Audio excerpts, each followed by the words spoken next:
Hello everyone, welcome back to my new blog. আজ আমি তোমাদের সাথে শেয়ার করব আমার মাসির বাসার গৃহপ্রবেশের ব্লগ। এই ব্লগটা প্রায় ওই 2 মাস আগের। বিভিন্ন কারণে ব্লগটা এডিট করার একদমই সময় পাচ্ছিলাম না। শেষমেশ আজ ব্লগটা এডিট করে তোমাদের সাথে শেয়ার করছি। তো চলো শুরু করা যাক। গৃহপ্রবেশে কিন্তু এক একজনের এক এক রকম নিয়ম থাকে, আর মাসিদের তো ছিল প্রচুর নিয়ম। তো সকালে ঘুম থেকে উঠেই সবাই মিলে রেডি হয়ে চলে আসলাম নতুন বাসার সামনে। এরপর বাসার সামনে বসানো হলো মঙ্গল ঘর। অন্যদিকে ভিডিও কলে জয় দাদা সবসময় আমাদের সাথে ছিল। এরপর একটা গোমাতাকে আনা হয়েছিল। নিয়ম অনুসারে প্রথমে বাসার ভেতরে গোমাতা প্রবেশ করবে, তারপরেই মাসি মেশো বাসার ভেতরে প্রবেশ করতে পারবে।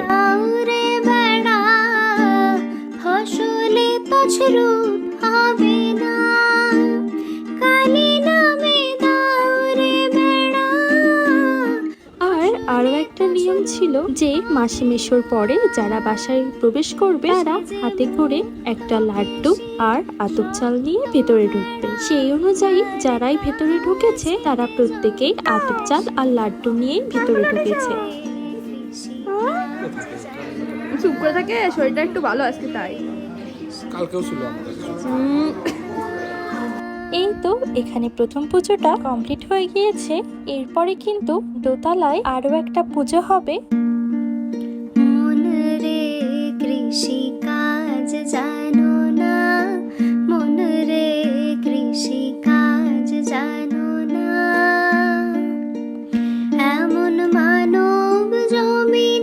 এই নিয়মটা মনে হয় সকলেরই থাকে যে কোনো শুভ কাজের আগে এরকম দুধ উতলানো দেখতে হয়। যাই হোক, এখানে দ্বিতীয় পুজোটার সকল আয়োজনই প্রায় হয়ে গিয়েছে। তোমাদেরকে তো গৃহপ্রবেশের প্রস্তুতির ব্লগে দেখিয়েছিলাম যে পুরো বাসাটাকে আমরা সকলে মিলে সুন্দর করে সাজিয়েছি, আর রান্নাঘরের এই ছোট ছোট হাঁড়িগুলোকেও দেখিয়েছিলাম যখন এগুলো সাজানো হয়েছিল। তো এখন নিয়ম অনুসারে এগুলোর ঢাকনা মাসি খুললো। এর মাঝে আমরা সবাই আবার একটু ছাদে চলে গিয়েছিলাম কিছু ছবি তোলার জন্য।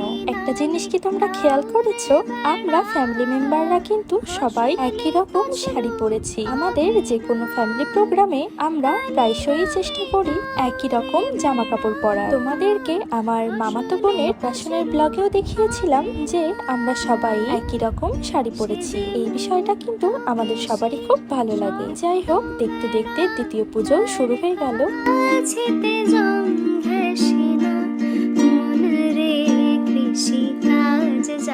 এরপর আমরা চলে আসলাম রান্নার জায়গাটায়, কারণ উনুনকে বরণ করার ছিল। উনুনকে বরণ না করলে কিন্তু কোনো রান্নাই শুরু হবে না। উনুনকে বরণের পরে মামা কিন্তু প্রথমেই পায়েসটা রান্না করে নিচ্ছিল। আমার মামা কিন্তু বেশ ভালো রান্না করেন। অন্যদিকে আরো যে সকল তরকারি রান্না করা হবে সেগুলোরই জোগাড় যন্ত্র চলছিল। একই সাথে আমার বোনের নামে আজকে ছিল মায়ের কাছে পুজো, তাই ও সকাল সকালই মন্দিরে এসে সব নিয়ম কানুন মেনে পুজোতে বসে পড়েছিল। এই মন্দিরটা কিন্তু আমার মাসির বাসার প্রতিষ্ঠিত পারিবারিক মন্দির। এই বছর এই মন্দির প্রতিষ্ঠার 50 বছর পূর্ণ হলো। এদিকে তো পুজো চলছিলই, আর আমি বাইরে বসে বসে একটু ঠান্ডা মিরিন্ডা খাচ্ছিলাম। এই দিন এত গরম পড়েছিল সে কথা আর নাই বলি। এই দেখো, আমার হাতের চুড়ি আর আংটিগুলো কিন্তু আমি নিজে ম্যাচিং করে বানিয়েছি। আর আমরা যারা ম্যাচিং শাড়ি পরেছি প্রত্যেককেই আমি এই চুড়িগুলো গিফট করেছি। যাই হোক, তারপর পুজোর প্রসাদ খেয়ে চলে আসলাম ছাদে, কারণ ছাদে হবে এখন হোমযজ্ঞ। সে যে মুক্ত কেশির শক্ত বেড়া, তার কাছেতে জং ঘেঁষে না, মন রে কৃষি কাজ জানো না, মন রে কৃষি কাজ জানো। এই তো এরপর আমরা সবাই মিলে বসে পড়লাম খাওয়া দাওয়া করতে, আর খাওয়া দাওয়া শেষে শুরু হয়ে গেল আমাদের ফটো সেশন। আজকের ব্লগটা এই পর্যন্তই। লাগলে অবশ্যই লাইক, কমেন্ট এবং শেয়ার করো। দেখা হবে নতুন একটি ব্লগে। ততক্ষণের জন্য টাটা।